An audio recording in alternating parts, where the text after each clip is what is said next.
بات ہے جی کہ روحانیت کے راستے میں چلتے ہوئے کسب اور طلب کی کیا اہمیت ہے؟ کیا کسی چیز کی طلب کی جا سکتی ہے؟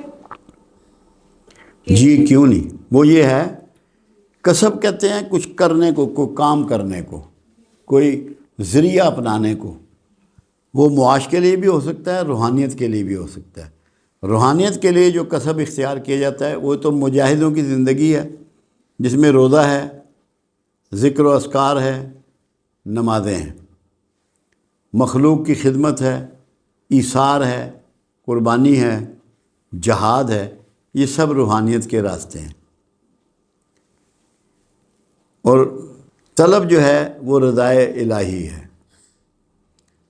اگر اس کے بدلے میں وہ مال چاہتا ہے تو روحانیت کے راستے سے بدک گیا. زمانے میں پہچان چاہتا ہے، روحانیت کے راستے میں بدک گیا. کسی عورت سے نکاح چاہتا ہے تو روحانیت کے راستے سے بدک گیا. روحانیت کی ایک ہی طلب ہے، اللہ اور اس کا حبیب راضی ہو جائیں. ہمیں یاد میں رکھیں، ہمیں اللہ اور اس کا حبیب اپنی توجہ میں رکھیں، اپنے گروپ میں رکھیں. یہ آرزو وہ کر سکتا ہے. اور باقی اللہ کی مرضی ہے کہ اس کو کیا کیا عجائبات دے دے، کیا کیا حکمتیں دے دیں، کیا کیا اتھارٹی اس کو ڈیلیگیٹ کر دے. یہ پروردگار کا کام ہے. آرزو نہیں کرنی. جتنی آرزو کرے گا روحانی طور پہ کمزور ہو جائے گا. روحانیت کی جو سب سے بڑی جیت ہے وہ ڈیمانڈ نہ کرنے میں ہے. تو ڈیمانڈوں سے بچنا ہے. جیسے بابا جی اگر ہم آپ کے پاس آتے ہیں، فرض کریں میں آپ سے یہ طلب کرتی ہوں کہ مجھے کوئی خاص وظیفہ یا خاص کوئی چیز عنایت کریں، تو کیا یہ طلب میں آئے گا؟ نہیں، یہ تو یہ دیکھیں، یہ بات طلب وہ ہوگی جس چیز کے لیے آپ وظیفہ چاہ رہی ہیں کہ مقصد کیا ہے آپ کا. اگر تو اللہ کو راضی کرنا مقصد ہے تو یہ تو روحانی بات ہو گئی.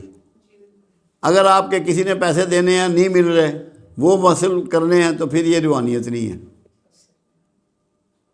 جس چیز کے لیے آپ وظیفہ مانگ رہی ہیں وہ مسئلہ ہے مین. وظیفہ مانگنا کوئی طلب نہیں ہے. اصل طلب وہ ہے جو جس کاز کو پورا کرنے کے لیے آپ یہ ڈیمانڈ کر رہی ہیں. اب کئی لوگ آتے ہیں، وہ کہتے ہیں ہمیں کوئی ایسا ذکر بتائیں کہ رسول اللہ صلی اللہ علیہ وسلم کی زیارت نصیب ہو جائے. وہ طلب ہے، وہ طلب کرنی چاہیے، وہ آرزو کرنی چاہیے، وہ کاوش کرنی چاہیے. یا اللہ ہم سے راضی ہو جائے، یا ہمیں حج کا موقع مل جائے، یا میں دین کی سمجھ آ جائے، میں دیندار ہو جاؤں. یہ طلب جو ہیں یہ سب روحانی طلب ہے. سامان کی اور مٹیریل کی طلب روحانی طلب نہیں ہے. طلب تو موجود ہے، کیونکہ طلب خواہش ہی کا ایک نام ہے.